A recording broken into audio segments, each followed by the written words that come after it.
पुंडलिकोधरी विठ्ठल श्री ज्ञानदेव तुकाराम पंढरीनाथ भगवान की जय. मौली ज्ञानेश्वर महाराज की जय. जगद्गुरु तुकाराम महाराज की जय. श्री संत मोतीराम महाराज की जय. गुरुवर्य उमरचकर मौली महाराज की जय. दैन्य दुःखा महानयेती जवळी, दहन हे होळी होती दोष. सर्व सुखे येती माने लोटांगणी, कोण त्यासी आणि दृष्टीपुढे. आमुची आवडी संत समागम, आणि त्या नाम विठोबाचे. आमुचे मागणे मागो त्याची सेवा, मोक्षाची निदैवा कोणा चाड. तुका म्हणे पोटी साठविला देव, न्यून तो हा भाव कोण आम्हा. सर्व सुखे येती माने लोटांगणी, कोण त्यासी आणि दृष्टी पुढे. नमो सद्गुरु तुकया ज्ञानदीपा, नमो सद्गुरु सच्चिदानंद रूपा, नमो सद्गुरु भक्त कल्याण मूर्ती, नमो सद्गुरु भास्करा पूर्ण कीर्ती. सेवेकरिता तुकोबारायांचा अभंग या ठिकाणी आपण निवडलेला आहे. विश्ववंद्य जगद्गुरु श्री तुकोबाराय यांचा हा 5 चरणाचा अभंग आहे. दैन्य दुःखा महा न येती जवळी. आमच्या जवळ दैन्य, आमच्या जवळ दुःख हे येत नाही. आणि दुसरं म्हणजे दहन हे होळी होती दोष. आमच्या सर्व दोषाची होळी होते. होळी, सर्व दोष जळून जातात, त्याची होळी झाली. त्यापेक्षा अजून सर्व सुख मानानं लोटांगण घालत येतात. आणि आम्हाला त्यापेक्षा जे प्रेमास्पद जे परमात्म स्वरूप आहे ते प्राप्त झाल्यामुळं, उच्च कोटीतलं सुख प्राप्त झाल्यामुळं या सुखाकडे आम्ही दृष्टिक्षेपही टाकत नाही. महाराज म्हणतात, तुमची आवड कोणती? लोकांनी विचारलं, महाराज तुमची आवड कोणती आहे? आमची आवड एकच, संतांची संगती आणि विठोबारायाचं वाचेत असलेलं नाम. यापेक्षा दुसरी कोणती मागणी करायची? अजून काय मागणार आहोत आम्ही? एकच मागणार, भगवंताची सेवा. त्यापेक्षा मोक्ष प्राप्त होत असला तरी निदैवी तो भोगेल, आम्ही भोगणार नाही. आणि या सर्वाचं उत्तर महाराज सांगतात, पोटी देव साठविला. तुका म्हणे पोटी साठविला देव. ज्यांनी आता पोटातच देव साठविल्यामुळं आता कोणत्याच प्रकारची न्यूनता आमच्या जीवनामध्ये असू शकत नाही. अशा अर्थाचा सरळ सरळ हा अभंग आहे. न्यून हा भाव कोण आम्हा, प्रश्नार्थक चिन्ह आहे. एवढा भगवान परमात्मा आम्ही या ठिकाणी पोटामध्ये साठवल्यानंतर आता आमच्याकडे न्यून तो हा भाव कोण आम्हा. त्यांना काय कमी असणार आहे सांगा बरं. सर्व विपुल आहे, सर्व विपुल आहे. हे संतांचं जीवन आहे. संतांनीच आपल्या शब्दाच्या द्वारा तुमच्या आमच्या समोर हे सगळं जीवन त्यांचं ठेवलेलं आहे. पण आता हे सर्व ऐकताना आपल्या समोर एक शंका निर्माण झालेली आहे. कदाचित अगदी विचारपूर्वक जर ऐकत असाल,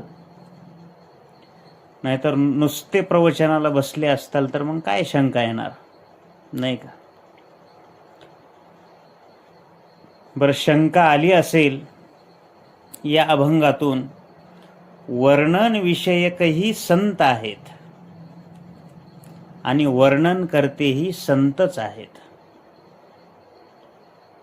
म्हणजे थोडक्यात जर आपण विचार केला तर स्थिती प्रकरणातील हा अभंग आहे. तेव्हा स्थिती म्हणजे स्वतःची अनुभूती, आत्मोद्गार ज्याला आपण म्हणतो, कृतार्थ उद्गार ज्याला म्हणतो, आत्मस्तुती ज्याला म्हणतो.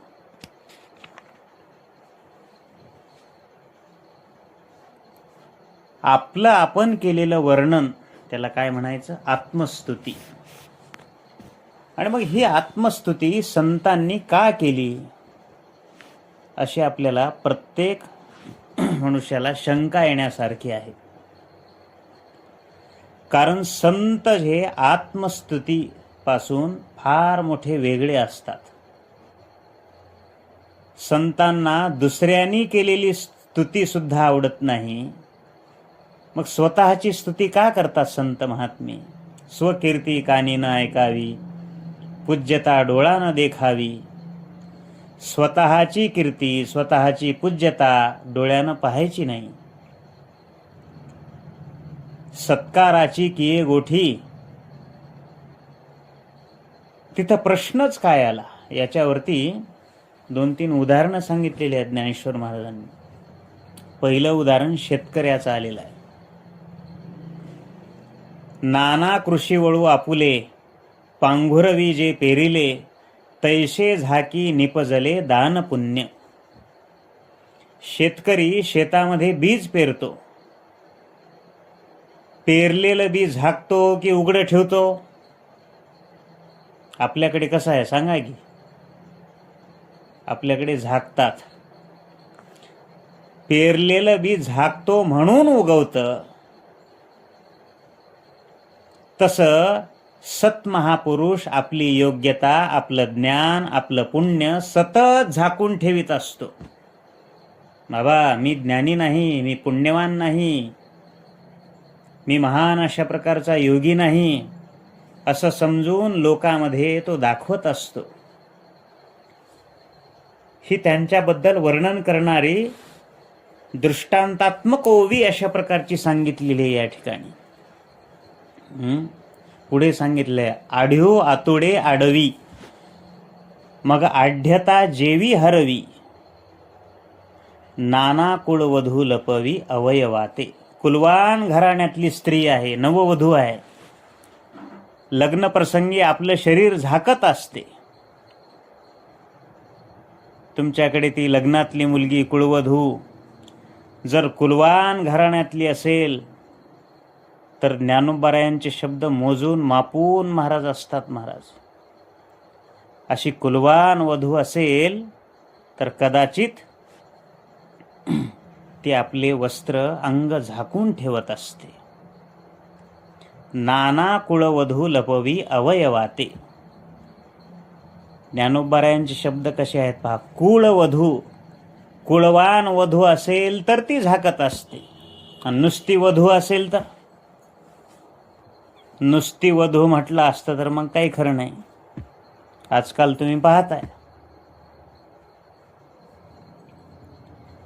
आपलं शरीर ती सतत झाकत असते. ती कळवधू एक नख देखील उघडं पडू देत नाही. म्हणून तर प्रथा होती पूर्वी महाराज, बळच सुन्मुख पाहायची प्रथा, तोंड उघडं करून सुन्मुख पाहायची प्रथा होती की नाही पहिलं. आजकाल हे काही राहिलं नाही महाराज. म्हणून तर ते मध्ये अंतरपाठ धरायचे. पूर्वी ब्राह्मण लोक अंतरपाठ धरत असताना वधूवराचं तोंड सुद्धा एकमेकाला दिसू देत नव्हते. अंतपटा ते धरा, दृष्टा दृष्ट वधूवराण करिता, दोघे करावी उभी, वाजंत्री बहु गलबलान करणे. किती बोध घेण्यासारखे हे मंगल अष्टक होते महाराज पूर्वीचे. अंतपटा ते धरा. कशासाठी अंतरपाठ? दृष्टादृष्ट वधूवराण करिता. तो विधी पूर्ण होईपर्यंत वधूवरानं एकमेकांना दृष्टादृष्ट करणे देखील, पाहायचं देखील नाही. म्हणून ज्ञानेश्वर महाराज म्हणतात, नाना कुळवधू लपवी अवयवाते. आत्ताच्या काळामध्ये आहे की असलं? काय ते डोंगरावर चाललेत, काय नाचालेत, काय उड्या मारालेत, बाबा ते सांगू नका. असो, हे कुळवधूचं वर्णन ज्ञानेश्वर महाराजांनी सांगितलेलं आहे. कुलवान घराण्यातील मुलगी आपलं शरीर झाकत असते, तसे महात्मे आपली योग्यता झाकत असतात महाराज. मी तसा योग्य नाहीये असं बोलताना सुद्धा ते दाखवतात. हे उदाहरण कळलं ना तुम्हाला? दुसरं एक उदाहरण सांगितलेलं आहे माऊलींनी. आढ्यो आतुडे आडवी, मग आढ्यता जेवी हरवी. हे उदाहरण आपल्या परिचयाचं आहे बरं का. ज्ञानेश्वर महाराजांनी श्रीमंतीत एक अपवाद शोधलेला आहे. कोणता अपवाद? एरवी बहुतांशी श्रीमंती दाखवण्याकरिता असते. साधारणतः नियम असा आहे, 5 ग्रॅमची अंगठी देखील माणसाला पंक्तीमध्ये गप बसू देत नाही. पंक्तीमध्ये बघा माणसं, अंगठ्या घातलेले माणसं, ए भात इकडं वाढ, ए शिरा इकडं वाढ, ए बुंदी इकडं जाऊ दे, ए वरण इकडं वाढ, इकडं बघ माझ्या बोटाकडे लक्ष दे, असं करतात की नाही? ज्ञानेश्वर महाराजांनी त्याचा अपवाद शोधलेला आहे. हे सगळं व्यवहारामध्ये ठीक आहे, बरोबर आहे, पण तोच अंगठी घातलेला माणूस चोराच्या टोळीत जर सापडला तर मग आता अंगठी दाखवेल काय हो? दाखविणार नाही. म्हणील काय चोरट्यांना, हो ह्या बाजूने या, इकडून या, हे बघा माझी अंगठी, असं म्हणेल का तो? चटकन महाराज चोरानं इकडी तिकडी पाहत असताना अंगठी काढील, फेट्यात खुपशील, कोटात घालील, बुटात तरी ठेवील, नाहीतर पोटात घालील. आखरीला दुसऱ्या दिवशी येईल रे बाबा बाहेर.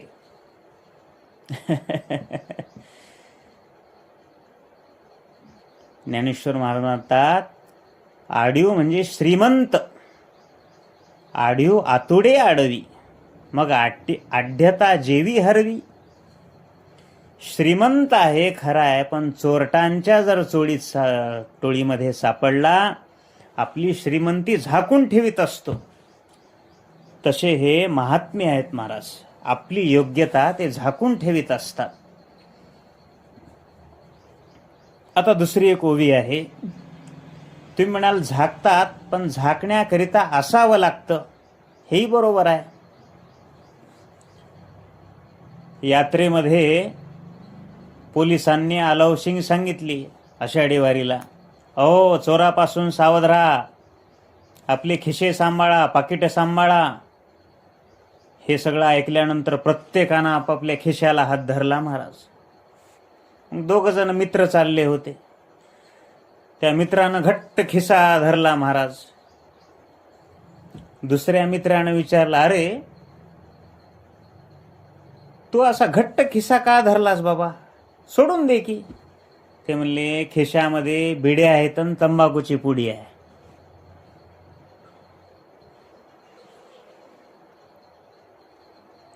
तू ऐकलं नाहीस का? पोलिसांनी सांगितलेलं आहे खिसे सांभाळा, खिसे सांभाळा, म्हणून मी खिशाला धरलेला आहे.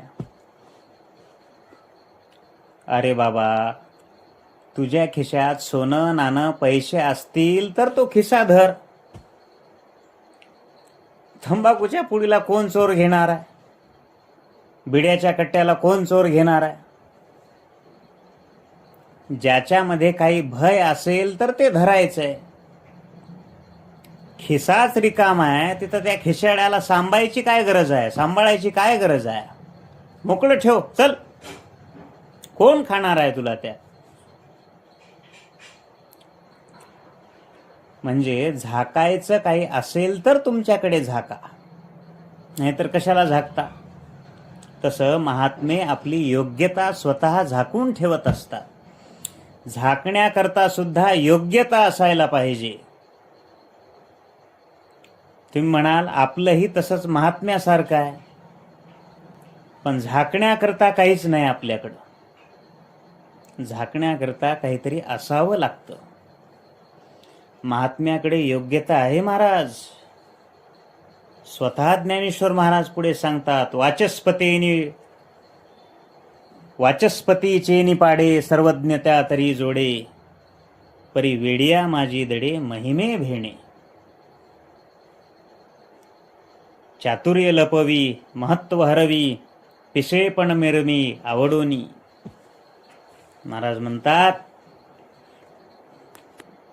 योग्यता आहे महाराज संत महात्म्याकडे, सर्वज्ञता आहे संत महात्म्याकडे, सगळं आहे, प्राप्त झालेली आहे. आणि ही सर्व प्राप्त झालेली योग्यता सर्वज्ञता ती झाकणं आणि वेड्यासारखं मिळवणं, आपला महिमा इतरांना कळू नये, किंबहुना आपला महिमा कोणी वर्णन करू नये, याकरिता वेड्यामध्ये संत महात्मे वावरतात. मी वेडा आहे असं लोकांना दाखवतात. मी सर्वज्ञ नाही, मी ज्ञानी नाही असं दाखवण्याकरता ते वेड्यामध्ये फिरत असतात. म्हणून तुकोबारायाच्या समकालीन जे संत महात्मे झाले, मोतीराम महाराजांच्या समकालीन, उमरसकर माऊलींच्या समकालीन, ते संतांना ओळखतच नव्हते महाराज. त्यांना असं वाटायचं हे सगळे वेड्यासारखे असतात. त्या अर्थी ते वेडेच आहेत, भगवंताचे वेडे आहेत. तुका वेडा अविचारी, करी बडबड फार, उठितो की कुटितो टाळ, अवघा वाचेचा गोंधळ.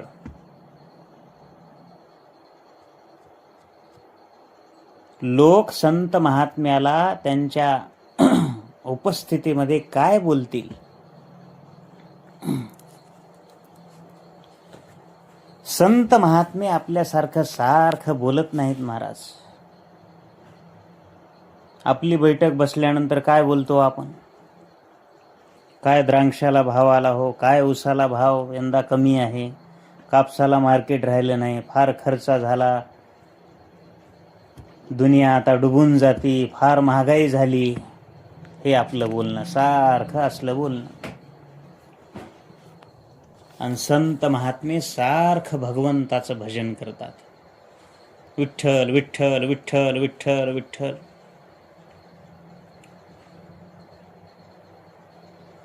तुकाराम महाराजांना कोण जवळ बोलवलं, विठ्ठल विठ्ठल विठ्ठल विठ्ठल म्हणायचे. आणि लोकांची चर्चा ही. स्वतः तर संत महात्म्यांनी नाम घेतलंच, पण इतरांना सुद्धा घ्यायला लावलं महाराज. अहो, छत्रपती शिवाजी महाराजांना सुद्धा विठ्ठल विठ्ठल म्हणायला लावलं. सामान्याची गोष्ट काय. तुम्ही दुसरं काही करू नका महाराज, म्हणा विठ्ठल विठ्ठल, म्हणा विठ्ठल, आम्ही तेणे सुखे, म्हणा विठ्ठल विठ्ठल मुखे. आम्हाला जर सुख प्राप्त करून द्यायचं असेल तर महाराज तुम्ही विठ्ठल विठ्ठल म्हणा. लोक म्हणायचे तुका वेडा विचारी. संतांच्या बाबतीत सामान्य लोकांची रीत, ते संत महात्म्यांना वेड्यात काढतात. आळशी आहेत म्हणतात. मीराबाईचे उद्गार आहेत महाराज. लोक कहे मीरा भैरे बावरी. लोक म्हणतात मीरा वेडी झालेली आहे, वेडी झालेली आहे. म्हणजे हे वेडपण ते स्वतः दाखवतात, लोकांकडून वेड म्हणून घेतात. एवढं जे मी सांगितलेलं आहे, कशा करता सांगितलेलं आहे, स्वतःची स्तुती लोकांकडून होऊ नये म्हणून लोकांमध्ये राहायचं, पण वेड्यासारखं राहायचं. योग्यता झाकून टाकायची आपली. आपली स्तुती लोकांना तोंडाच्या द्वारे, मुखाच्या द्वारे करूच नये, असं आपण आचरण करायचं, वागायचं, असं तुकोबाराय या ठिकाणी सांगतात. म्हणून हे सगळं हे करत असताना तुकोबाराय बोलतात, दैन्य दुःख आम्हा न येती जवळी, दहन हे होळी होती दोषा.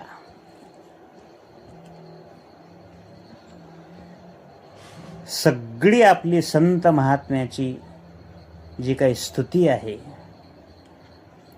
हे कशामुळे अशा प्रकारची आम्हाला अवस्था प्राप्त झाली याचं वर्णन तुकोबाराय सांगतात. आत्मस्तुती सांगितलेली आहे महाराज या अभंगामध्ये.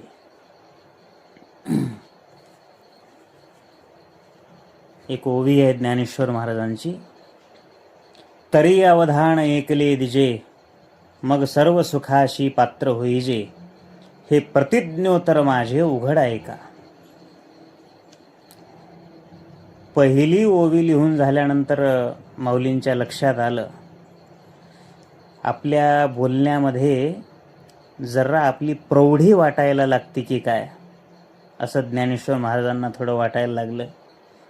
आणि पुढे त्याच ओवीच्या पुढे ज्ञानेश्वर महाराज म्हणतात, परी प्रौढी न बोलो हो जी, तुम्हा सर्वज्ञांच्या समाजी, द्यावे अवधान ही माझी विनवणी सलगीची.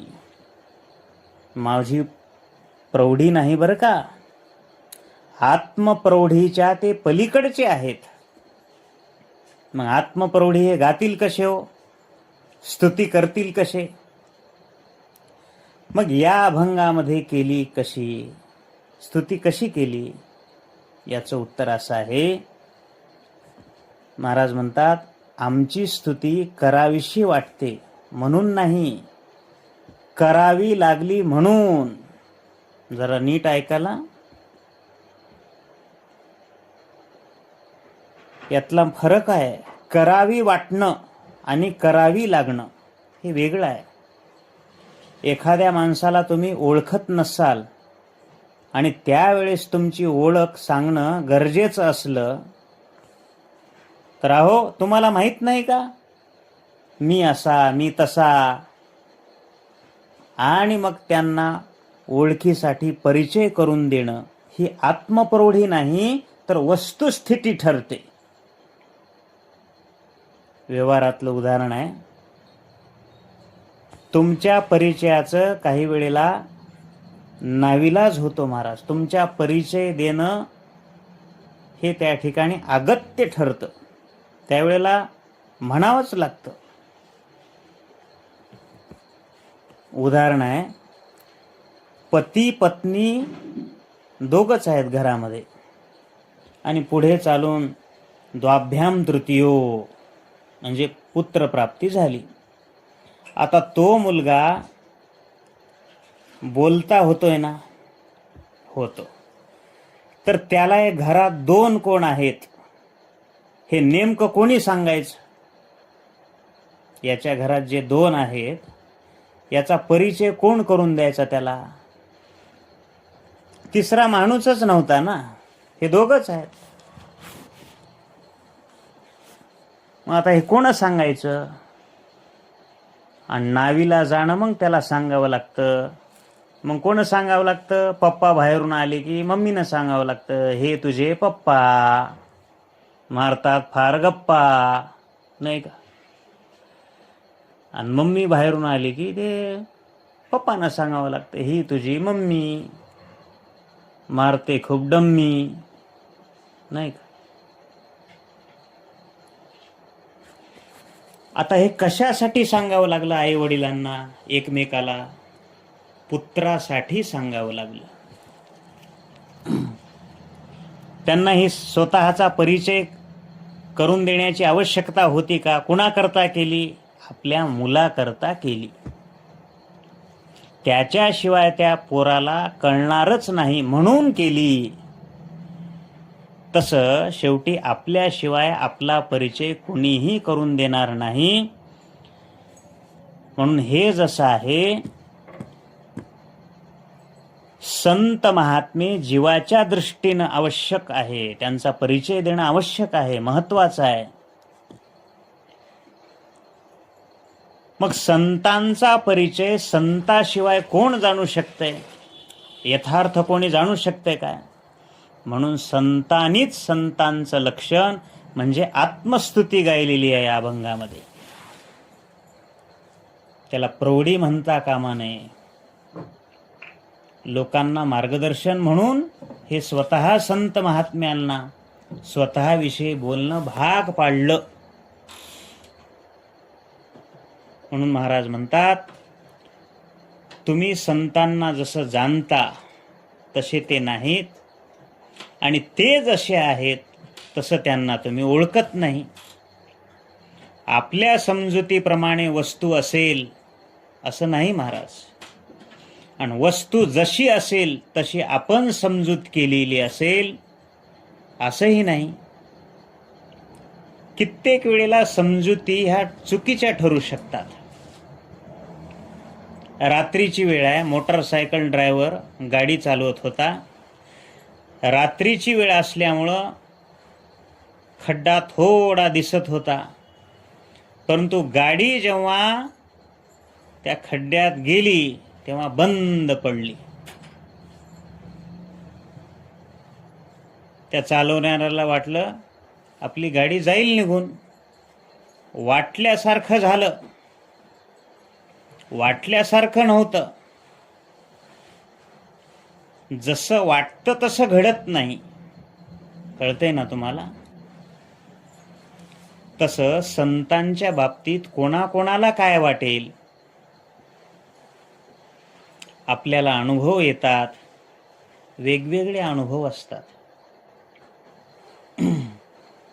अनेक जण म्हणतात, महाराज हा मुलगा जरा घेऊन जा बरं आळंदीला तुमच्यासोबत, पंढरपूरला घेऊन जा, वारीला घेऊन जा. मग आपण हळूच विचारावं, हां बरं बरं छान आहे. मुलं किती आहेत तुम्हाला? 3 आहेत महाराज. दुसरे चांगले हुशार आहेत ते पाठवा की आमच्यासोबत. दुसरे चांगले आहेत तो महाराज, हुशार आहेत. हे सगळ्यात बुद्धू आहे, बुद्धू एकदम बावळट आहे बघा. मेन डिपीवरचा फ्यूज गेलेला आहे बघा, याचं काही सुचत नाही. ज्या ठिकाणी बसतं तिथंच बसून राहते. मद्द आहे, मद्द. काय करावं त्याला नेऊन आळंदीला? इंद्रायणीत बुडवावं? काय करावं त्याला? तेव्हा याला आळंदीला घेऊन जा, आळंदीला घेऊन जा, याच्या बोलण्याचा अर्थ असला माल आळंदीला खपतो, ज्ञान मिळवायला, देहूला, संस्थेमध्ये. ह्याचा बोलण्याचा अर्थ असा आहे, व्यवहारात जे पैसे कुठं चालत नाहीत ते सत्यनारायणाला चालतात. गंमत आहे महाराज. कोण्या कोण्या दानपेटीमध्ये न चालणारे पैसे सापडतात. आम्हाला एक दक्षिणा दिली महाराज. अर्धी नोट 20ची ना अर्धी 10ची. किती रुपये झाले हो सांगा की? 30 रुपये. जे चलना गेलं ते देवाला. ज्या पोराला ज्ञान नाही, काही माती कळत नाही, वाचन येत नाही, ते वारकरी शिक्षण संस्थेत सोडतात लोक. तरी सुद्धा वारकरी संप्रदाय एवढा हुशार आहे, तेच मुलगा पुढे बुद्धिवान निघत असतो, कीर्तनकार होतो, गायक होतो, वादक होतो. इतकी शक्ती ज्ञानोबरायाच्या आशीर्वादामध्ये आहे, तुकोबरायांच्या आशीर्वादामध्ये आहे.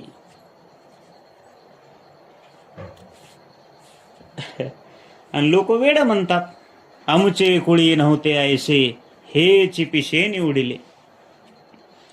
लोकांना देवदेव देवदेव करणारे फार वेडे वाटतात महाराज. लोकांना संताबद्दलचा असा समज आहे, हे महाराज लोक टाळ वाजवणारे, मृदंग वाजवणारे फार आळशी, निर्बुद्ध, वेडसर असतात. पण महाराज म्हणतात, तुम्ही म्हणता तसं नाहीत. संत जसे आहेत तसं तुम्ही त्यांना समजतच नाहीत. काही काय माणसं पहा ना, आता आम्ही सप्ताहाला इकडे तिकडे गेल्यानंतर जेवू घालतात आणि लोकांना सांगतात, जेव्हा जेव्हा तुम्हाला मिळालं नसेल कुठं, वाढ वाढ महाराजाला, वाढ गुलाबजामुन कुठं भेटते यायला, वाढ. बघा वाढतानीच काय म्हणलं त्यानं, यायला कुठं भेटतात म्हणले. अरे तसं नसतं ते.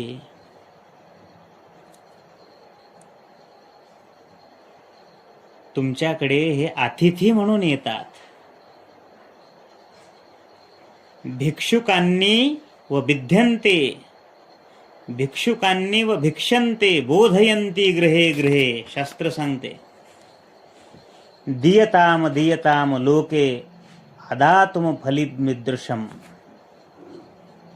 बरेचसे श्लोक आलेले आहेत महाराज शास्त्रामध्ये. असं समजतात लोक, काही विचित्र, ज्यांची ज्यांची जशी बुद्धी आहे तसं समजतात.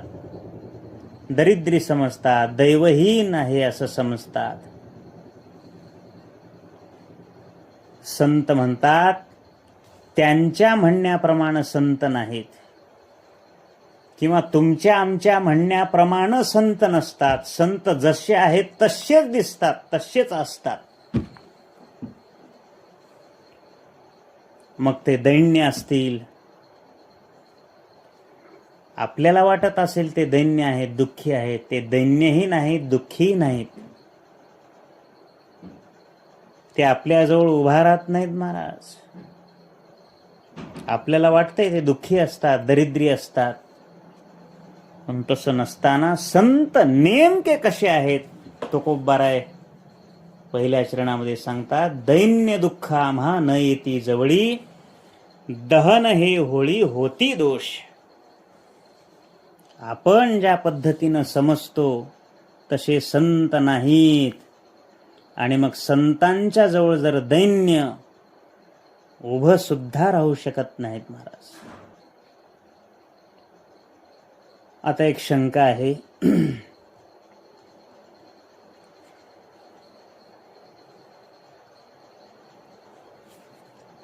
संत महात्मे त्यांच्याजवळ दैन्य येत नाही, दुःख येत नाही, तर मग संत महात्मे स्वतःच सांगतात आम्ही सदैव सुडके, जवळी येता चोर धाके, जाऊ पुढती भेके कुत्री घर राखीती. तेच म्हणतात आम्ही भिक्षाटन करायला जातो, आमच्या घराचं रक्षण कुत्रे करतात. मग ज्याच्या घरात कुत्री रक्षण करतात, अर्थातच त्या घरामध्ये काय काय असेल. त्यांची परिस्थिती स्वतः संत महात्म्यांनी सांगितलेली आहे. पाहुणे घराशी आजी आले ऋषिकेशी, काय करू उपचार कोप मोडकी जर्जर, दरदरीत पाण्यामाधी रांधलेल्या कण्या. अशी संत महात्म्याची परिस्थिती आहे. स्वतः तुकोबाराय सांगतात मुखशुद्धी तुळशीदळ, तुका म्हणे मी दुर्बळ.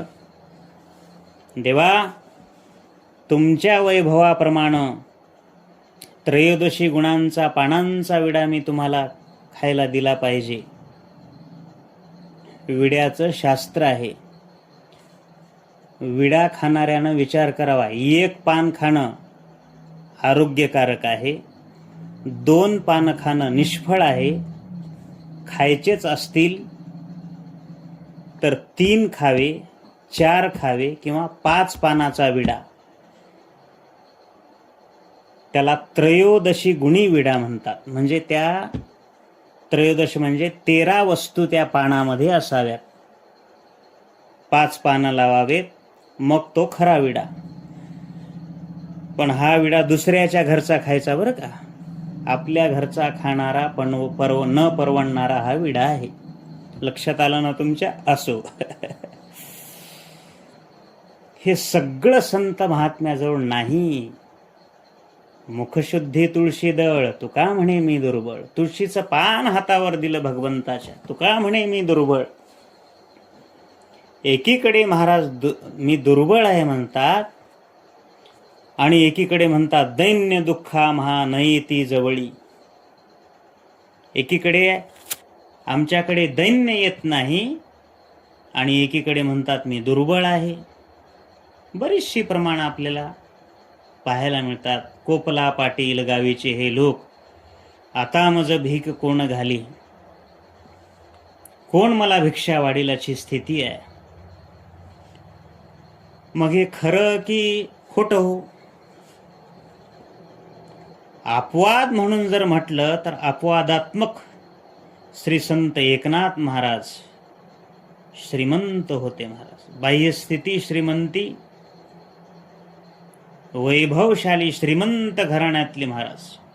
शुचीनाम श्रीमतांगे हे योग भ्रष्टोभिजायते, अशा दृष्टीने एकनाथ महाराजांचा जन्म झालेला आहे. एकच अपवाद म्हणून संत महात्मे एकनाथ महाराज श्रीमंत. बाकीच्या सर्व संतांची बाह्य परिस्थिती आपण पाहिली, नामदेवरायांची परिस्थिती पाहिली. अहो,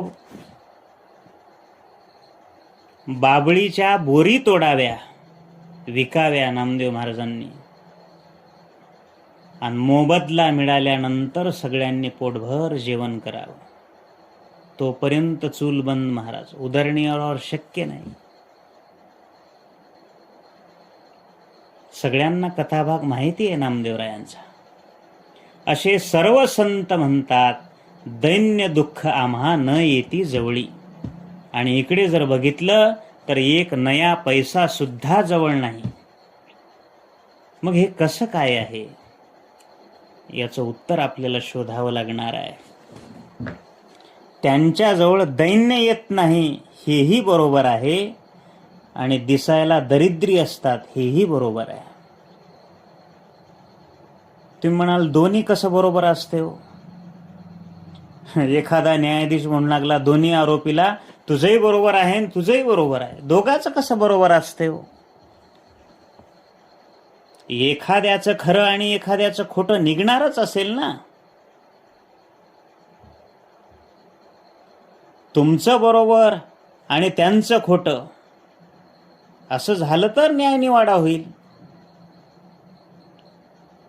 तसं संत महात्मे हे जे दरिद्री, दैन्य दुःख आम्हा न येती जवळी, आणि एकीकडे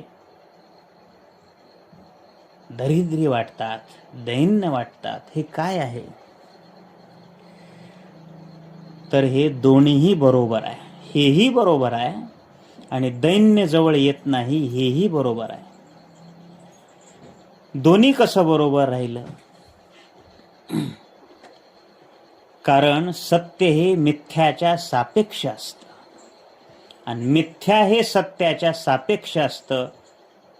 दोन्हीही सत्य असू शकत नाही, दोन्हीही मिथ्या असू शकत नाही. एकमेकाच्या सापेक्ष आहे. तुम्ही म्हणाले हे दोन्ही बरोबर आहे. दोन्ही कसं काय बरोबर आहे महाराज? एकीकडं परिस्थिती आहे, त्यांची दिसते, परंतु ते श्रीमंत आहेत. नवे नवे त्यांच्याजवळ दैन्य येत नाही, हे सुद्धा बरोबर आहे. हे कसं? त्यांच्याजवळ श्रीमंती आहे.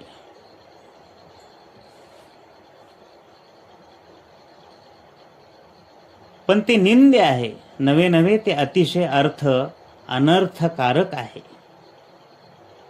असं समजून त्यांनी त्याचा विचारपूर्वक अशा प्रकारचा त्याग केलेला आहे. ते त्या श्रीमंतीचा अंगीकार करीत नाहीत, म्हणून त्यांच्याजवळ श्रीमंती नाही, ऐश्वर्य नाही, अशी मात्र कल्पना करता कामा नये बरं का. तुम्ही म्हणाल त्याला काही प्रमाण आहे का? त्यांच्याकडे श्रीमंती नाही का? ते उपभोगत नाहीत का? एक उदाहरण आहे महाराज, सुंदर उदाहरण, संत महात्म्याचंच उदाहरण आहे. नामदेवरायाच्या पत्नीचा आणि परिसा भागवत या दोन्हीचा संवाद आहे. कोण आहात तुम्ही? फाटकं वस्त्र आहे, नीट वस्त्रही तुमच्या अंगावर नाही. मी नामदेव महाराजांची पत्नी आहे. अहो, तुमचे नामदेव महाराज एवढे भगवंताचे लाडके भक्त आहेत, भक्ती करतात, सगळं करतात, पण तुमचा प्रपंच फार सुधारला नाही. काय झालं? त्यावेळेला परिसा भागवताच्या पत्नीचं उत्तर ऐकून नामदेव महाराजांच्या पत्नी म्हणायला लागल्या, तुम्ही एवढ्या कशा श्रीमंत झालात? काय आहे? तुला माहिती आहे माझ्या मालकाकडं परीस आहे, परीस. मी परिसा भागवताची पत्नी आहे. 12 वर्ष तपश्चर्याला बसले आणि मग हा आमचा सोन्याचा संसार सगळा झालेला आहे. तुझ्या मालकाला काही भक्तीचं वर्म माहीत नाही बघ. सारखी त्या पांडुरंगाची भक्ती. काय दिले त्या पांडुरंग परमात्म्यानं? देवाची ते खूण आला ज्याच्या घरा, त्याच्या पडे चिरा संसाराशी. तो ज्याच्या घरी पांडुरंग गेला ना, त्यानं सगळ्याचं वाटोळ केलं. देवाचे खूण करावे वाटोळे ठरलेलं आहे त्या पांडुरंगाचं. माझे मालक बघ किती हुशार, शक्तीचे उपासक आहे. देवी प्रसन्न झालेली आहे आणि त्या देवीनं माझ्या मालकाला परीस दिलेला आहे. आणि त्या परिसाचा परिणाम माहिती आहे तुला? तो परीस लोखंडाला लावला की सोनं होत असतं. म्हणून माझा सोन्याचा संसार झालेला आहे. नामदेव महाराजांच्या पत्नीने विचारलं, बरं आहे, खूप छान आहे बाई तुमचं, बघू तुमचा तो परीस, मला बघू एकदाचा, दाखवा बरं. दाखवला, परीस दाखवला महाराज. आणि परिसा भागवताच्या पत्नीने तो परीस दिल्यानंतर, जा एक दिवस तुझ्या घरी घेऊन जा, बघ लावून घे संसार सुखाचा करून. नामदेव महाराजाच्या पत्नीने तो परीस आणला महाराज. लोखंड तरी कुठं होतं घरामध्ये, लावलं कशाला तरी आणि ते सोनाराकडे विकलं महाराज. सुंदरपैकी धनधान्य आणलेलं आहे आणि आज मस्तपैकी पुरणपोळीचा नैवेद्य करायचा ठरवला. सगळा नैवेद्य केला महाराज. तेवढ्यामध्ये नामदेव महाराज बाहेरून आले. विचारलं, काय आज खमंग वास येऊ लागलेला आहे घरामध्ये? हो म्हटले, मस्त स्वयंपाक केलेला आहे, माझ्या मैत्रिणीनं परीस दिलेला आहे. परीस बघूत, परीस कोण दिलेला आहे? परिसा भागवताच्या पत्नीनं. नामदेव महाराजांना सगळं कळालं महाराज. परीस हातात घेतला, भिर्र दिशी चंद्रभागेमध्ये नामदेव महाराजांनी टाकून दिला. अहो, त्या परिसा भागवताचा परीस तुम्ही चंद्रभागेत टाकून दिला? हो. आणि ते केलेला स्वयंपाक सुद्धा गोरगरिबांना वाटून टाक, आणि जो आपल्या कण्या भात आहे ते घरच्या घरी कर, नामदेव महाराजांनी सांगितलं. काय त्याग आहे महाराज. सगळा स्वयंपाक वाटून टाकला. थोड्या वेळानं परिसा भागवताची पत्नी आली. त्यांनाही बातमी कळाली. परीस फेकून दिला, परीस फेकून दिला. आता काय करावं? हे नामदेवा, माझा मला परीस देऊन टाक, अन्यथा बघ. नामदेव महाराज म्हणायला लागले, तुझा परीस होता ना परिसा भागवत, तुमचा परीस आहे ना, जा चंद्रभागेमध्ये जा आणि मुठभर अशा प्रकारचे मोठे मोठे वाळूचे खडे काढ. मुठभर वाळूचे खडे काढले महाराज. आणि जो खडा लोखंडाला लावेल, जो खडा लोखंडाला लावेल, हात भरून खडे होते. प्रत्येक खडा लोखंडाला लावल्यावर सोनं होऊ लागलं. किती परीस होते? अहो, सगळा वाळवंटच परीस करून टाकावा लागला पांडुरंग परमात्म्याला. इतकी भक्तामध्ये, संत महात्म्यामध्ये अलौकिक अशा प्रकारची शक्ती आहे. परिसा भागवताला वाटायला लागलं, 2-4 खडे घेऊ काय की सगळेच परीस दिसायले. नामदेव महाराजांनी सांगितलं, अरे बाबा, तुझा जे परीस आहे ते एकच घे आणि बाकीचं टाकून दे चंद्रभागेमध्ये. एवढी अलौकिक शक्ती, अलौकिक श्रीमंती संत महात्म्यामध्ये आहे. ते हे त्रिभुवनी आम्ही वैभवाचे धणी. या त्रैलोक्यामध्ये जे वैभव आहे त्याचे आम्ही मालक आहोत, संत महात्मे म्हणतात. मग आता दैन्य आमच्या जवळ येईल का हो? खरंच ते दैन्य आहेत का? दरिद्री आहेत का? नाहीत. देवभक्ता लागी उपचार मांडिली, शांती सुख आसनी मानी बैसविले. देवांनी त्यांना ऐश्वर दिलेलं आहे. ज्ञान संपत्तीचं दळभार दिले हो, नाही का? ज्ञान संपत्तीचे दळभार दिले हो, म्हणे सुखे राज्य करा त्रिभुवनी. त्रैलोक्यामध्ये सुखान राज्य करा म्हणून त्रैलोक्यातलं राज्य जर देवांनी संतांच्या ताब्यात दिलेलं आहे, तर आता त्या संत महात्म्याजवळ दैन्य राहील का हो? दुःख राहील का हो? राहणार नाही. त्रासिले दारिद्र्य दोषा झाला खर. महाराज म्हणतात, आमच्या दारिद्र्याचा त्रास झाला, दैन्य संपलं. भक्तिमुक्तीची चिंता नाही, दैन्य दारिद्र्यता. आम्हाला दारिद्र्य नाही, दैन्य नाही, म्हणून दैन्य दुःख आम्हा न येती जवळी. आमच्या जवळ हे दैन्य कधीही येऊ शकत नाही. अशा प्रकारचा विचार श्रीमंत श्री जगद्गुरू आजच्या अभंगामध्ये सांगतात. दैन्य दुःखा महा न येती जवळी, दहन हे होळी होती दोष. एकाच चरणाचा भावार्थ आपण आज पाहतोय. बाकीचं आपण उद्याच्याला पाहू. पुंडलिक औरधारी विठ्ठल श्री ज्ञानदेव तुकाराम पंढरीनाथ भगवान की जय.